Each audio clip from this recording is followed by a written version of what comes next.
you understand why it is that mothers are okay with this idea of having a doctor put this needle into their baby's arm? Yeah, because we're all brought up in the cult of authority. So the authority always comes from people in Halloween costumes. The police have a uniform. The doctor has a white coat. The priest has his black frock with the white thing. Everyone who's acting in a play is wearing a costume, and you and I are just sitting here like normal. And the reason they do that is it makes them more believable. That's what costumes are for. If you want to dress up, it's because you want someone to believe you're something you're not. And we're all taught, oh, no, the vaccines eradicated polio and they eradicated dengue fever and this and that. They never show you, of course, what we know is that those diseases were from other causes and they were already on their way out at the end of their trends when they introduced the vaccine, and then they give it credit. So had they not had a vaccine or not, those diseases were already gone down from zero. Most of it was bad sanitation, bad hygienics. You got shit in your water and your food. Like, yeah. So, and different environmental factors, DDT on the crops. Remember, that was polio. And then, of course, what they do is they say, oh, the vaccine eradicated the disease, but now we got Guillain-Barré syndrome. And you're like, what's that? Like, funny enough, it's the identical symptoms as polio. But we got rid of polio with the vaccine, so it can't be. You're like, well, how can two diseases have the same symptoms? They just rebrand the name of the disease. And then now we can get a vaccine for that. And of course, we know the jabs are causing these diseases. They're not curing anything. And it's really sad, because a lot of parents, they are learning. It's unfortunately, they're learning the hard way because you cripple your child for life or kill them. Remember during COVID, SIDS, or cot death, they used to call it, sudden infant death syndrome, it went away like 500%. Funny enough, when you couldn't take your children in to get their vaccines and vitamin K shots and all that, kids stopped dying in their cots just right during the lockdowns for 3 months. You're like, well, that's a coincidence. And then we had sudden adult death syndrome. SADS came in. Well, that's funny. That's never existed in the world. And then they rolled out a mass worldwide injection program with boosters, and suddenly adults are just died suddenly. Unfortunately, the programming is so deep that you need to be a kooky conspiracy theorist to go looking into medical records and studies and vaccine history. You're just a conspiracy theorist. And you're like, well, funny enough, none of the conspiracy theorists' kids drop dead, nor us, nor are we worried about dropping dead. So, and you sent me an email. Who was the guy? He does Dilbert. I think you've had him on your show. He's got cancer now. Scott, yes. Yeah, Scott Adams. Right. So what's his story? He took some jabs and boosters. And he has cancer, and he made a video saying that he has cancer and that the anti-vaxxers have won. Those are his words. Well, see, that's really sad. I don't know the guy, but that's horrible. However, we don't have proof that his cancer is from the jabs or I know it correlates, but there is actually no proof that he doesn't have cancer from some other kind of toxins he's been doing. So, and I don't think we won because nobody in the anti-vax community or the no germ community, we don't want to see people with cancer and getting sick and dying. We don't win. We lose just as bad as he does. Because we don't want to see people get sick so we can say, I told you so, we don't want anyone sick.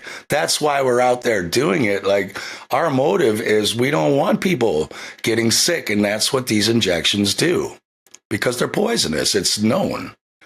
You've had lots of guests. What do you think is the right approach to moms who inject their babies? Should you be sympathetic when their kids get sick, or should you be angry?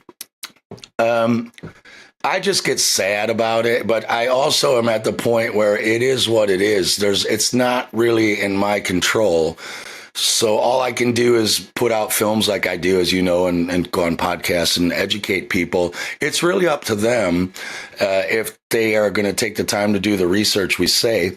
And I always tell people, don't listen to what I'm saying. Don't ever believe me. I'm getting, this isn't my idea. Like I'm reading the studies like everyone else.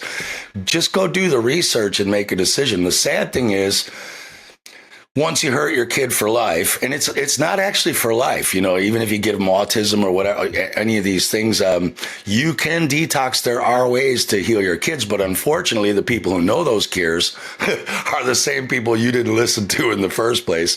So you're most likely not going to go see them. You're going to go see the same doctor to look for the cure, and they're going to go, oh, no, we didn't, that wasn't the jab.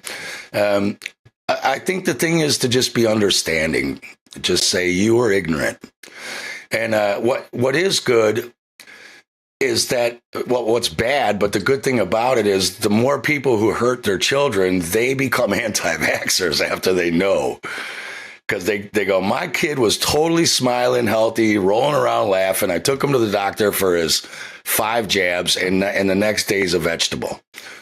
And cry, and they know, and the doctor's like, no, that's a coincidence. You're like, So the more they hurt our children, the more people we're going to have on our side. So there is a silver lining. It's just not a nice one, I think, Yeah, it's a sad situation. I remember, Steve, I remember when I was a teenager, vaccines were not, they were not a thing. I mean, if someone said to me, are you going to get your flu shot this year? And I said, nah, right. whatever. And then we'd go play tennis or whatever, Now, it's like a cult. And there's, I can't remember how many the kids get in America now, but it's 60. I think we had 4. I was born in 71. I'm pushing 54. So we had like 4. And then we had that one where they prick you on the arm with the 3-prong thing and you get a scar for life. That right there should be your first sign. Like, what did you put in my arm that put a scar for life? I got really hip to the vaccines because I took a flu shot at work once. They were giving them away free. And I got sick as a dog for like 2 weeks. And then my father took one on a business trip to Phoenix, I think, from Chicago. And he got what they call adult onset juvenile rheumatoid arthritis, which is 1 in 200,000. You don't get it as an adult. And he's been on steroids for life, like almost killed him. I saved his life. I hadn't heard from him, threw him over my shoulder, found him on the couch with buckets of vomit, piss, and diarrhea all around him, dying. And I ran him to the hospital, and they had like specialists flying all over. So that's unfortunately, you learn the hard way. But, I thought like, well, why would I take a thing that's supposed to stop me from getting sick with the flu if it made me sick for 2 weeks? That's stupid. That's just not logical. Steve, when did you start questioning things? Let me ask that differently. When did you start getting red pilled? Just in general on the whole world, you mean? It was really a buddy of mine. It was kind of, I was a little bit. I was reading books like The Spider's Web. I was getting into like the U.S. funding Iran and Iraq through like farm grain credits through the Banco Nazionale Italia and selling them cluster bombs through Brazil. So I knew the governments were doing dodgy crap, but it was really post 9/11. A friend of mine sent me one of those, I can't remember even what they're called, but the early ones, Loose Change or whatever, one of these documentaries, like, dude, check this out. I was like, God, what the hell? So I think 9/11 really started red pilling me, and then having my own son. And then I started looking into vaccines because of my own and my father's experience. I was like, man, do I want to be sticking this in my child? So that got me down the health road. And then I started getting into, I met some Merovingians online. They were talking about the occult and esoteric stuff. And I'm a Virgo, so I just like things told straight up. Like, I don't, just tell me straight up how it's going. And they kept saying, no, we can tell you all we want. You won't understand because you don't have the whole knowledge. And as a Virgo, I got upset. I'm like, fuck you. I'll figure it out and I'll tell you how to say. So that dove me down into the occult. Then I got into the Jesuits, the black nobility, and the money, around the spectrum. So I think I just got thirsty for knowledge once I figured out, hang on, things aren't what we think they are. And as a kid, I just hated school. Like, I hated authority. So I've always been anti-authority. So I think it was just in me. I don't know. I couldn't say. It was a series of things. Do you feel happier having, let's say, a more enlightened view of the world? I do, because I don't worry. At first, it's terrible when you get red pilled because you worry too much about everything. It's really horrible. And then your next reaction, or mine was I've got to tell everybody about all of this right away, and then you start to lose friends and family. They all think you're crazy because they haven't done the work and the research, and they don't know what you're talking about. So you get isolated.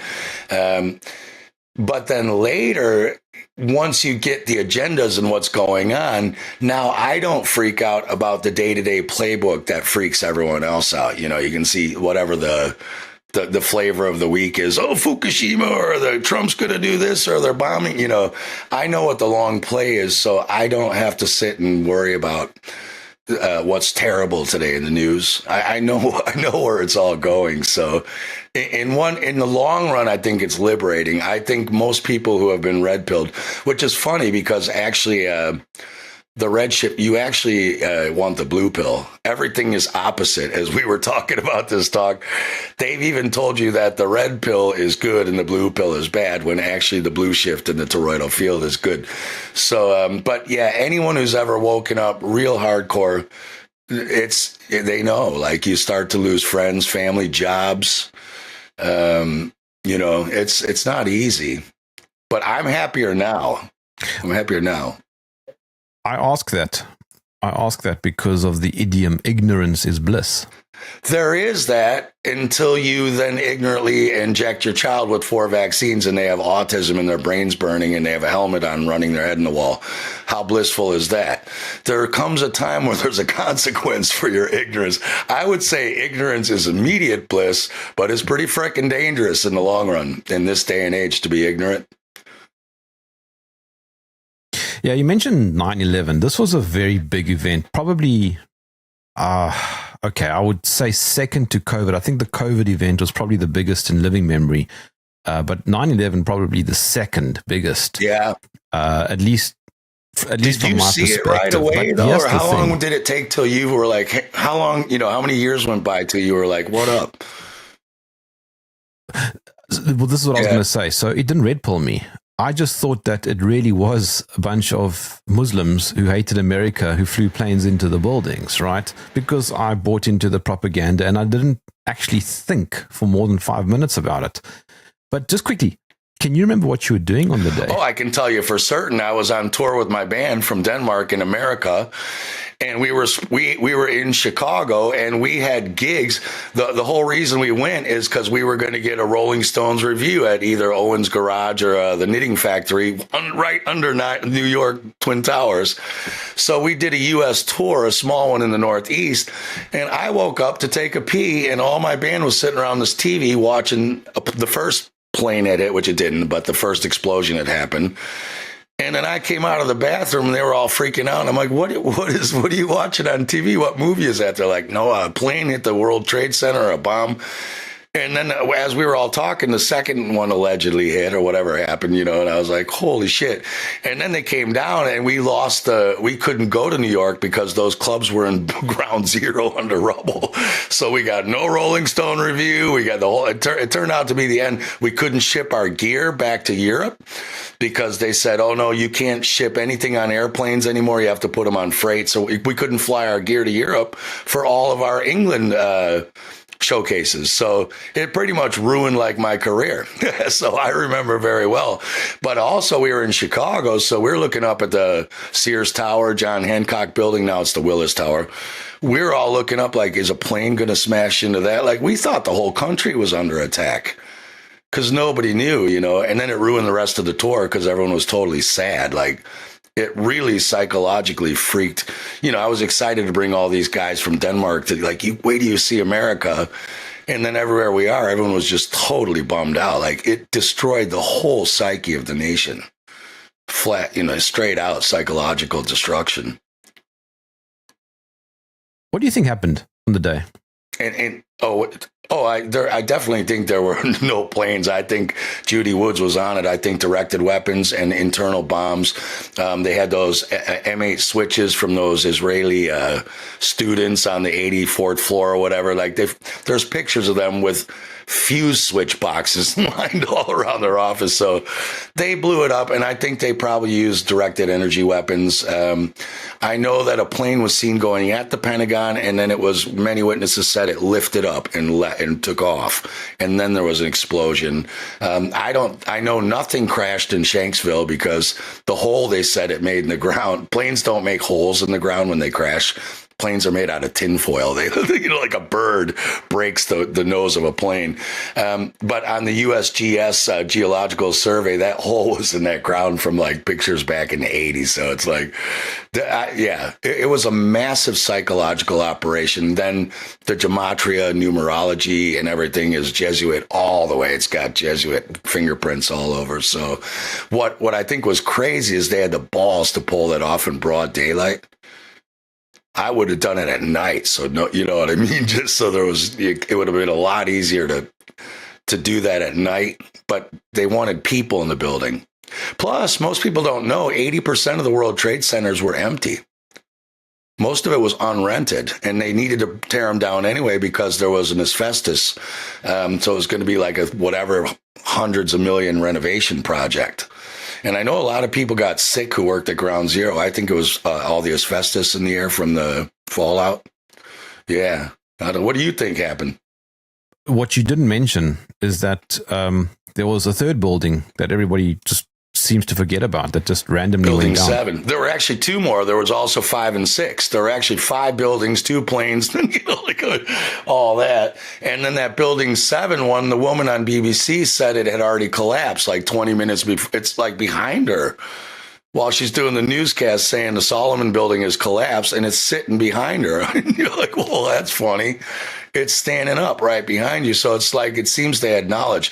What really happened, though, is it brought in the entire war on terror, the invasion of 7 countries in the Middle East, as General Wesley Clark talked about on Democracy Today, and it brought about the Patriot Act. So, and then all of a sudden, the Homeland Security Act and all this crap. So what it really did is brought in like a totalitarian worldwide control. And these wars, they're not meant, how do you win the war on terror? There's like that Australian comedian, Steve Hughes, he's like, how do you beat terror? And it's the same with all these revolutionaries like the Jesuits do. Black Lives Matter, gay pride, the woke thing, the transgender. They're not meant to be won. That's not what the plan is. What you do is you start all these micro revolutions that they don't get anywhere, but each group starts to identify with each other. They're like, well, now Black Lives Matter and the rainbow people and the feminism, and they're all together. They're just collecting balls and balls of dust into a giant dirt ball so that you have one totalitarian group. They're not meant to be one. They're meant to keep corralling everyone into one ball through different revolutions that never get one. And those people won't win. They think, oh, when we get in charge, but what was his name? G. Edward Griffin had him on, remember the Russian who defected to Canada, Yuri Brezhnev? Yuri Bezmenov. He said the same. He's like, the thing is, once they get in charge, you're the first ones they take out because you're dangerous when you understand that you got duped. These revolutionaries are the first ones that are going to go because they know they're going to be angry that they didn't get their way in the end. After all, that is the plan. But do you think the world is a better place post-COVID? It's better than it was during convid, but it's, I think the thing is we're not seeing it because what they're doing, it's always behind the scene. Transhumanism's moving in. Cash is getting taken away. Cash stations are going down. Stores are slowly putting in more self-checkout, more card, less cash. There's locks turning up on doors. And they've got you looking at, Trump is now fighting with Netanyahu. And, you're looking at the flavor of the day and not looking at what's really going on behind the scenes. More 5G towers going up. So the control grid is tightening still, I think, out of the public eye.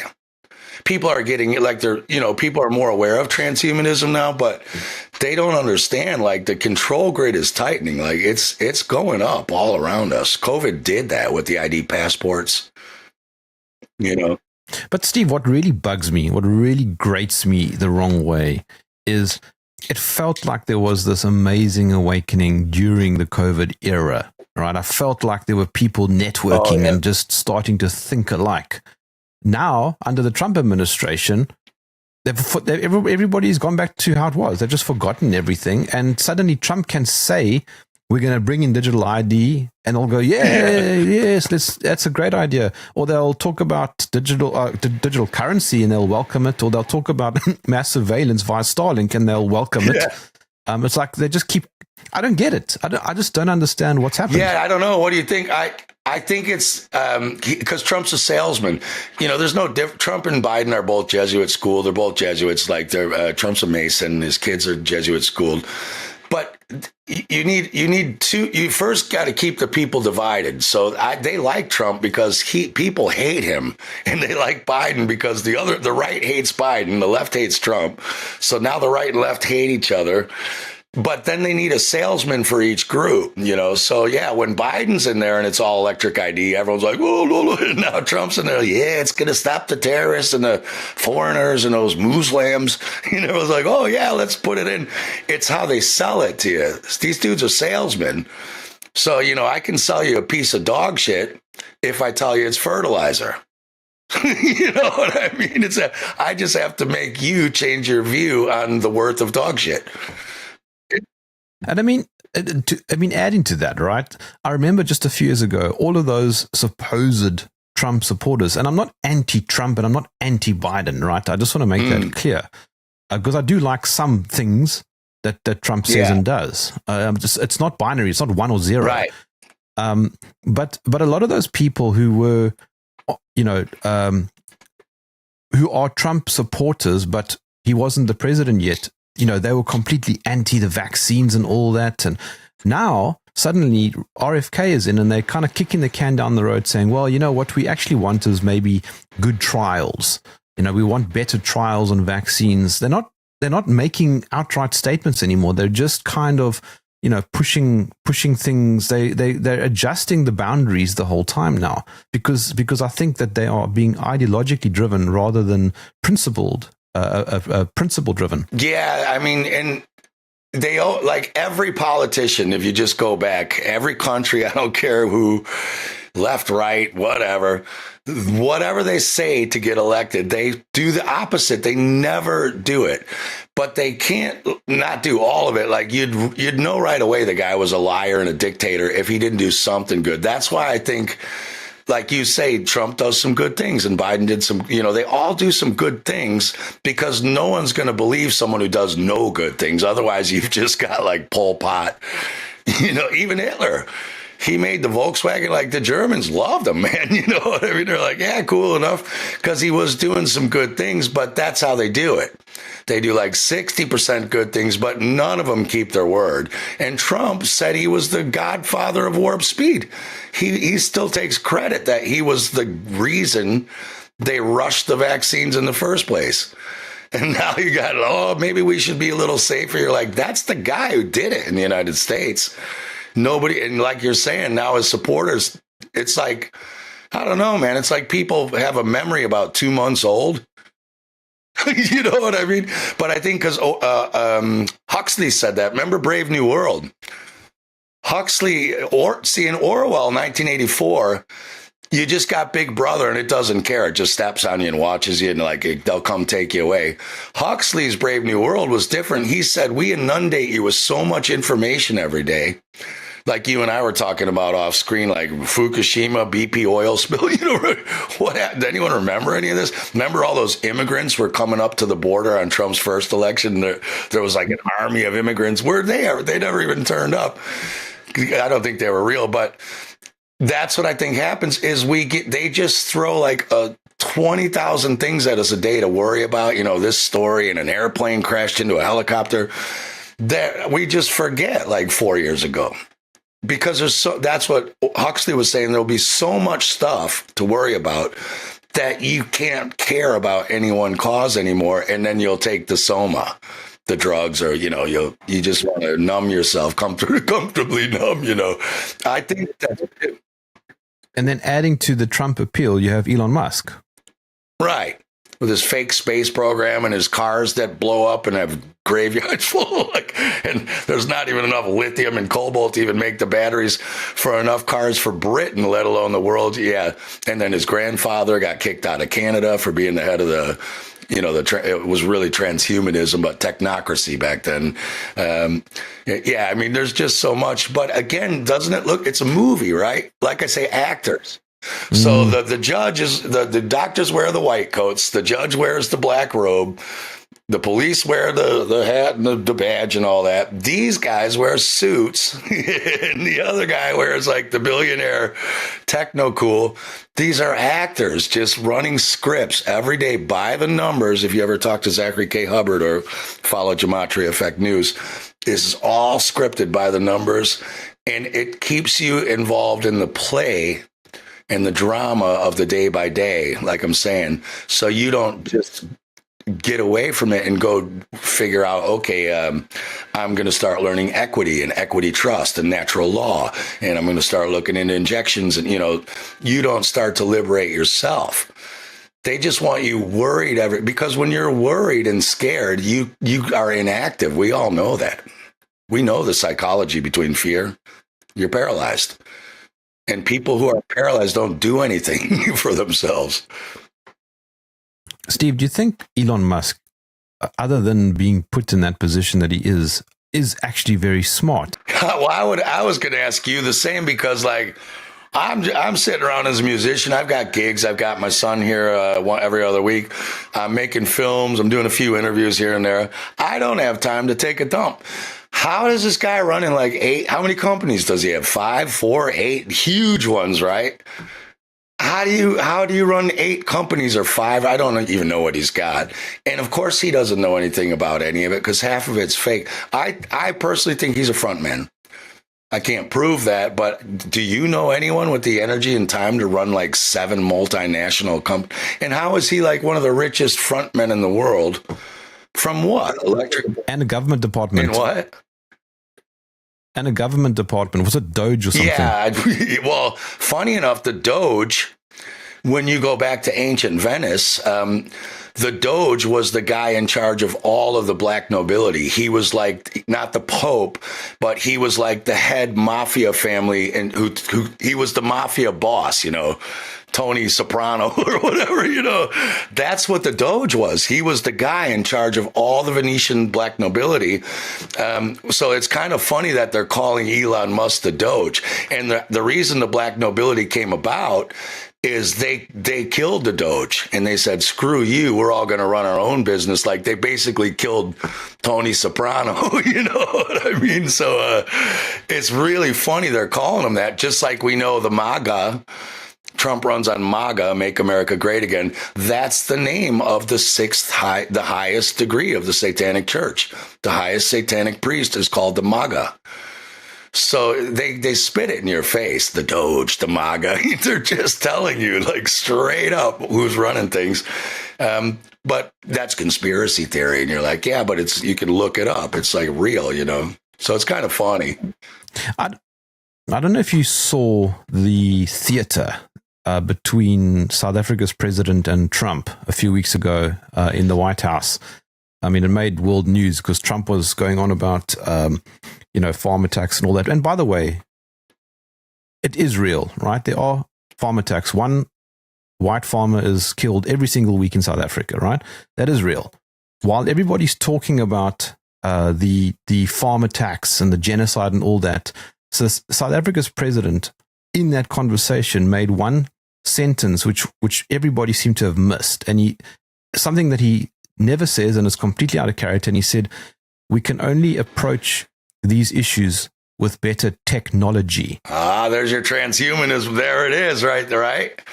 The tech, see? And keep in mind that we don't have Starlink in this country. And now the government says we're getting Starlink. Wow, right. So, yeah, see, it's Hegelian dialectic, right? Dialectic, problem, reaction, solution. They roll out some shit and then say, oh, look, we need this. That's how they do it all the time. I didn't hear any of that. It's good you caught that. But are people aware of that? Or is it only you who caught that? Or very few people have picked up on it. But what's also interesting is Catherine Fitz says that Elon Musk he's an operation, and it's a data surveillance operation. I would wholeheartedly agree with that. Like I said, I can't prove it, but he's clearly a front. And when his family, his grandfather, it's technocracy. It's totally technocracy, which is transhumanism. Call it what you want. I don't care. But an electronic surveillance control grid that's going to be run. The other thing that everyone's not seeing is the black nobility. The Jesuits work for the Roman Catholic Church, who works for the black nobility, right? That's who's really running things. That's how it goes. You've had plenty of guests talking about this. The thing they don't have is what they used to have is there was no separation of church and state. The government's government and the religion's the religion. What they want is that together. They want that back again because the church is the control mechanism behind where this is all going. That's where your taxes all go. They go into Switzerland through the Vatican. It's not going to the Jays, as we've talked about. So what they need to do is if you notice a lot of the people aligned with Trump, or even a lot of the world leaders, do you notice they're far right now all of a sudden? The new trend is everyone's so sick of the woke left that they're going to far right Christian, they're that. But see, no one understands the reason they even built up all these far left radical revolutions, like I said. It's to trigger everyone that's the problem. And the reaction is, everyone's sick of that shit, and that now the solution is we're going to go far right with all these religious Christian. It's going to go Christian. So that's also another agenda rolling out is they want control. They want church and state together again, not separate anymore. And that's been a long-term goal for them. There's an interesting segue there. Now, I just quickly want to go back to, you mentioned the Jays, the Jews. Yeah. Now, I just need to bring this up because since the October 7th thing, there's been this massive increase, at least from what I can tell, in just unadulterated hatred for Jews. Now, I think that's a bad place to be. I don't think just hating somebody for who they are is a good idea. Don't hate me simply because I'm white, or don't hate me simply because I'm South African. Or it's my actual behavior that you might want to hate, and that's okay. So, but the point is this, is that you're going to get pushback because you know that there are Jews in positions of power in central banks and in Hollywood and in education. And so people are going to say, but Steve, look at that. Yeah. But you had Francis, who'd you have talking about the black nobility not long ago? Yes, well, I've had a number of what's guests. What's her name? Yeah. I can't remember. What's her name? Never mind. But anyway, you see it's congressmen and congress members in America who are running the Department of Health, Department of Education, Department of The Jews aren't really in power positions there. They're in management positions, but they don't make the decisions. There are 70, 80 departments in the government. Those are run by congressmen, and they aren't Jews. They're all Roman Catholics. You could go all the way down. Tupper F. Saucy talked about this in Rulers of Evil. Plenty of books show who's who. What's his name? I'm blanking on everyone, but the Committee of 300, Dr. John Coleman.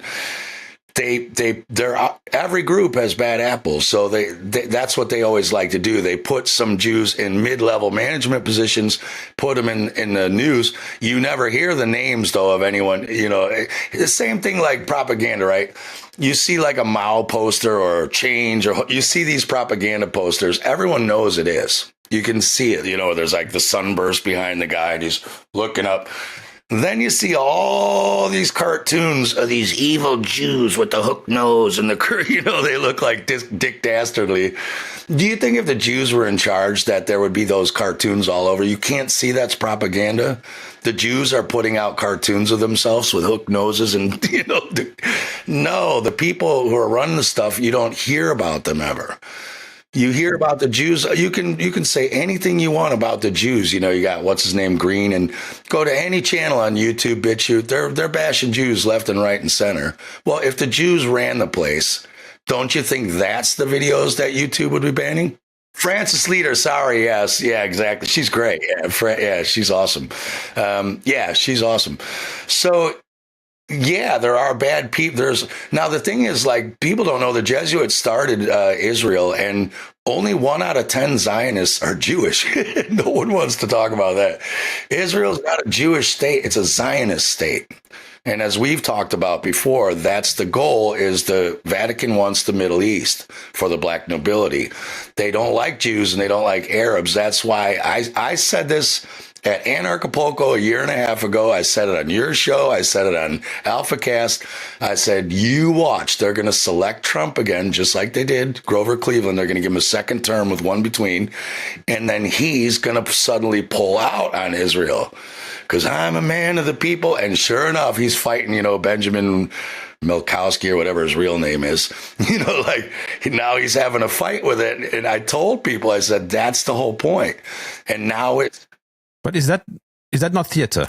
This is all theater, yeah, because this is the whole point. And even like, Patrick Henningsen, who's on UK Column and 21st Century Wire, now rockets are getting into Israel from from Iran and Yemen. They just took out like 2 U.S. fighter jets. Horn is like $1 billion infrastructure.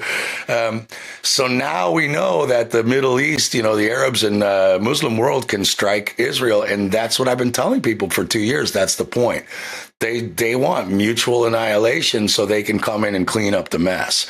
Eventually, they will call the U.S. and the West, Britain. The West will come back in. Once the damage, just like they're going to do with Palestine, the genocide's already done. And then like when it's pretty much, you can't turn back and then they're going to we need to put an end to this. And I think Trump even said, right, they're just going to bulldoze it all out and make condos and shit in Gaza. You're like, what the hell, man? I can't believe people follow this guy. Like, it's just ludicrous. Ludicrous.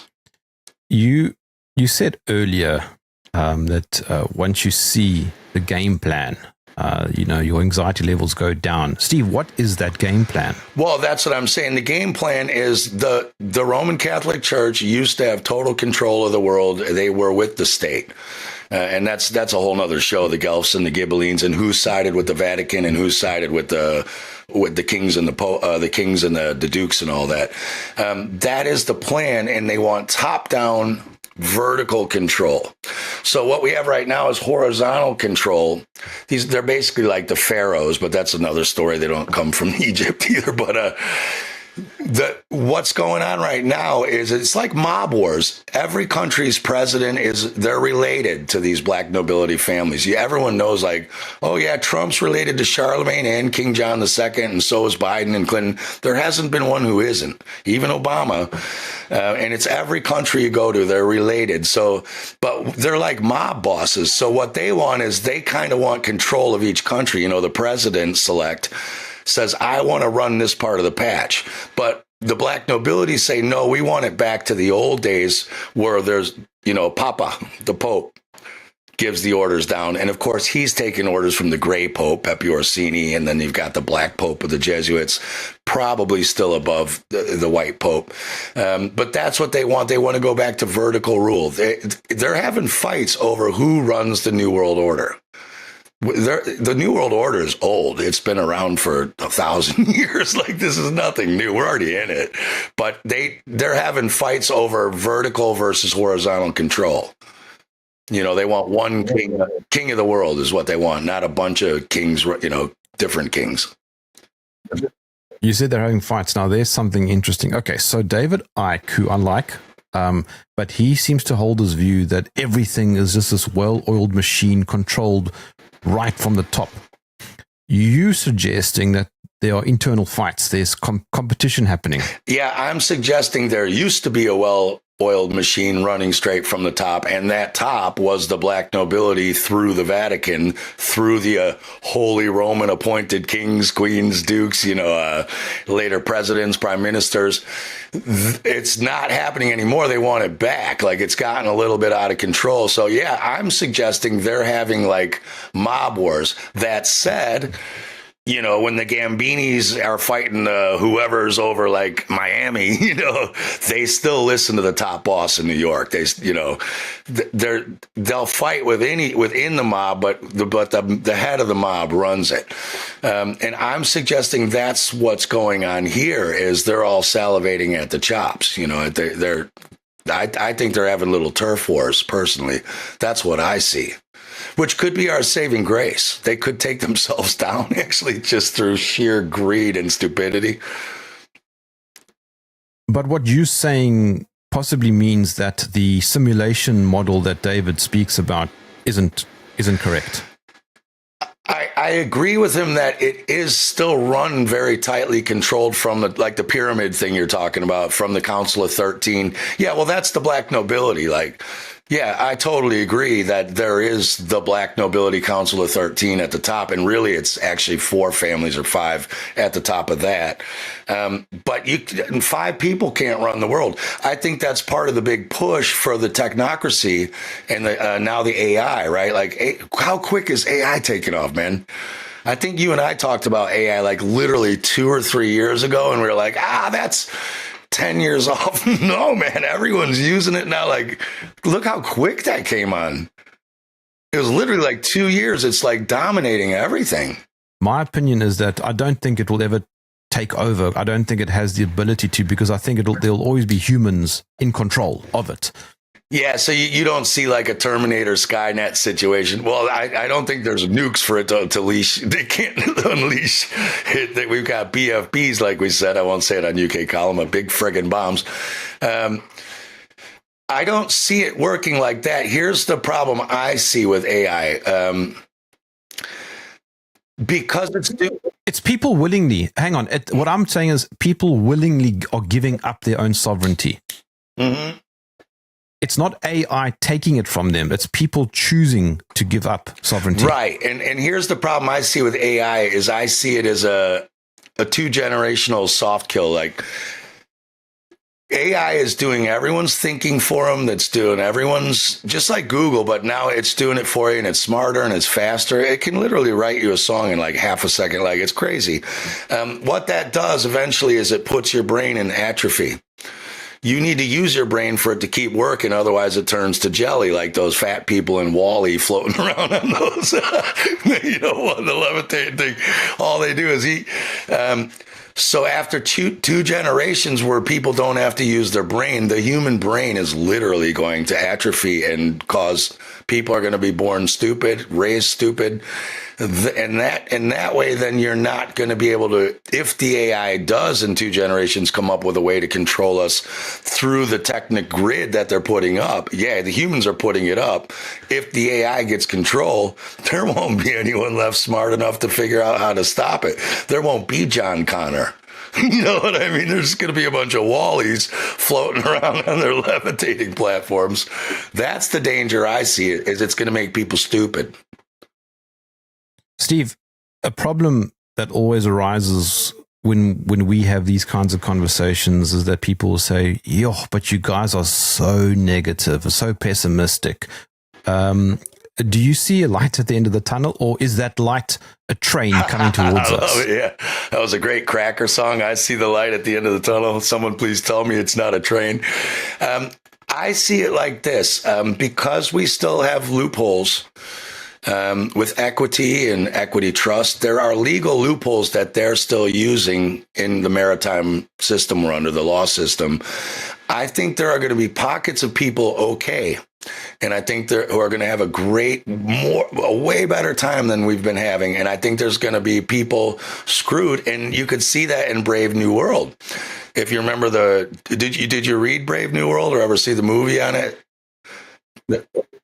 That's Huxley, yeah. They actually did a really dodgy, early 80s movie version of it. I can recommend watching it again. It's long. It's 2.5 hours. But in the Brave New World, you had the people living in the cities, the alphas, betas, gammas, and then they go on vacation to see the wild men. And that was the humans they just left alone, living out in the wild, who didn't want to be part of the system. You had the same thing in 1984. Winston and all them, they're under the they're under the system of Big Brother. But down in the city, the proletariats are still out drinking in bars in London and singing. They drop a few bombs in there once in a while just to show them who's boss, but they're pretty much left to their devices. And I see the world, I think those books are both very right. I think there's going to be people making little collectives here and there that are going to be amazing.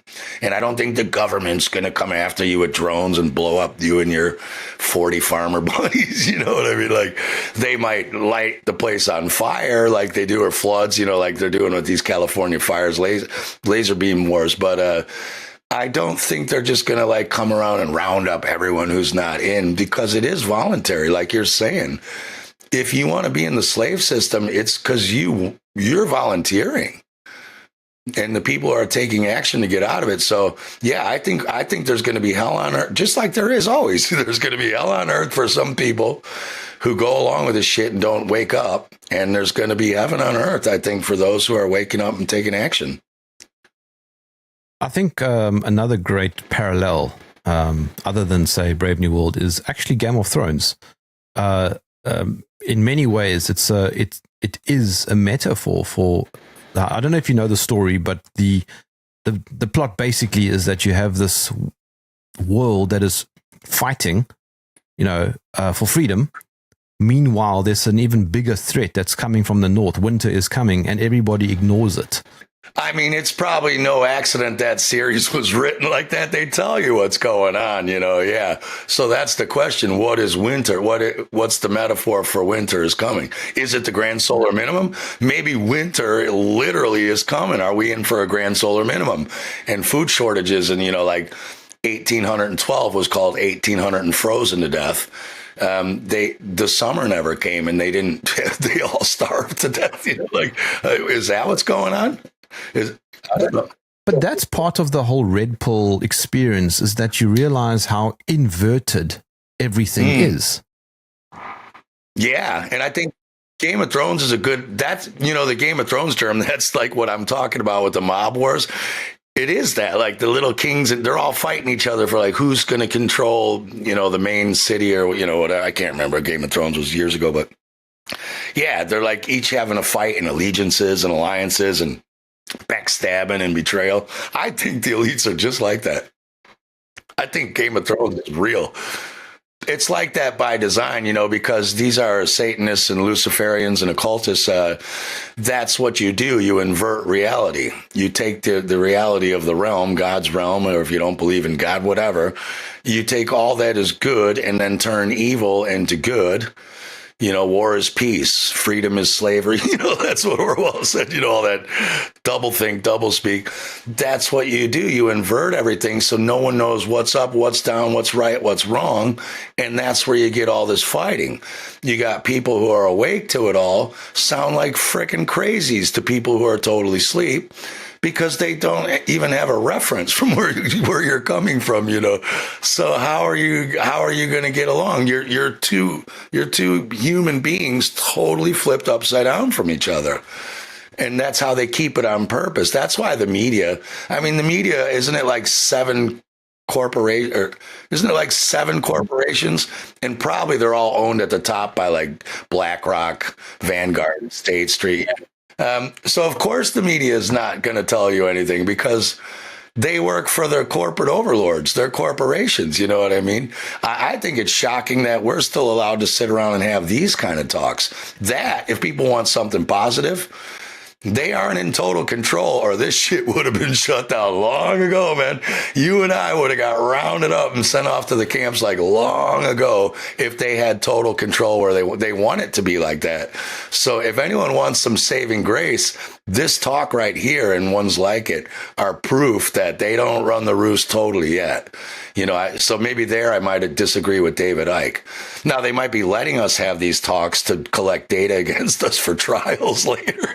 I don't know, like, if I'll see in a jumpsuit in a lithium. Yeah, but I don't know. Yeah.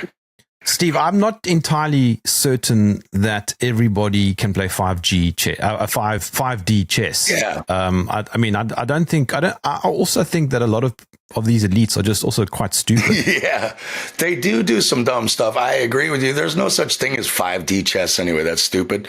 That's just totally dumb. We live in a 3D world. No, but that came about, I think, from Q. That's 3D chess. Yeah, Trump and Q and the Q in attack. That's the Rothschilds Q in attack. The Queen Q clearance security. Energy clearance security. That's all that. That was the 3D chess.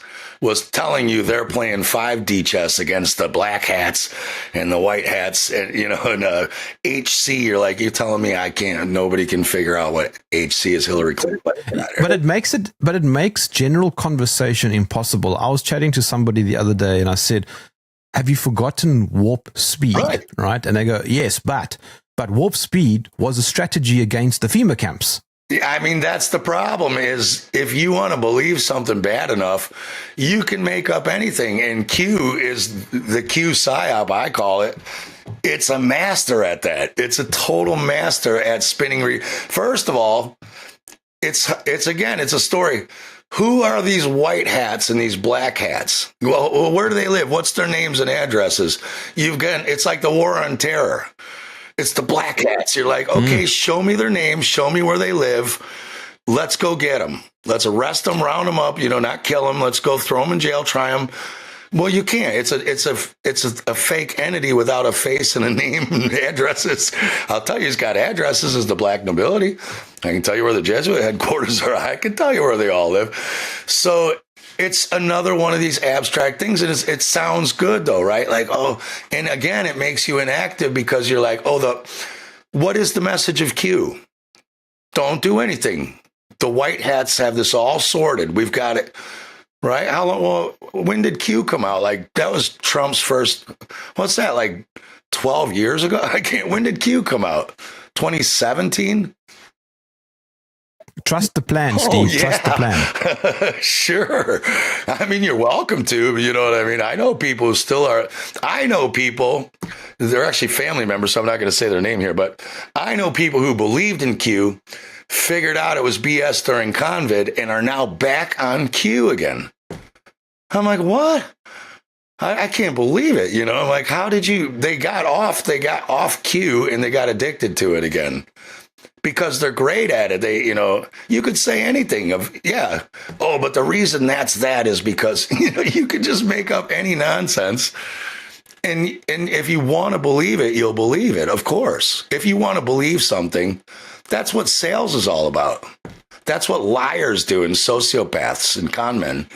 They know what you want, so they'll say anything to make you do what they want, right? That's the whole point. All I need to do is know what you really want. And people want everything to be okay, even though it's not really all going okay, under the thing. But it is, for the most, like, my life's great. Isn't your life great? I'm having a good time. I actually think that South Africa is a good place to be for the technocratic looming future. Yeah, well, in actual fact, I think Africa in general is a good continent to be. Yeah, totally. I would say Micronesia, anywhere like that, anywhere that's still got a little backwards, let's call it, or still in the 50s, or so anyone who's not like got a Starbucks on every third corner. Yeah, I totally agree, man. I think, or just out in the rural anywhere, no matter what country you're in. I totally agree. But in actual fact, I would argue that the Amish are ahead of the curve. They've been ahead since the beginning, man. They're starting. We used to all laugh at them, like they're looking great now. You're like, Jesus, man. They look great. I keep thinking of that movie. What was the Kingpin, the bowling movie? Did you ever see that movie with Bill Murray and Woody? Oh, go watch Kingpin with Bill Murray and Woody Harrelson. It's hilarious. Oh, you got to watch it, man. I won't tell you, but yeah, it's too gross for a UK column. There's a scene in there that's just amazing. But yeah, they're looking great. And I think, like I said, in the future, We can still use technology. I'm not against technology at all. I think AI is awesome. Yeah. I think AI is great if you use it, if you still use your brain. I think what I'm going to do, I won't speak for anyone. I'm going to use AI as little as I can to make sure that I still have to use my nut. You know what I mean? Because I don't want my nut going mushy. I already do that enough with beer and some whiskey. And so I think the whole thing with technology and AI and all that, these are also tools that can be used for good. And so you just have to apply some discernment. Well, it's kind of funny. Do you know the philosopher Alan Watts? Remember him? In the 60s and 70s. He was a big influence on me. He did he was totally for transhumanism.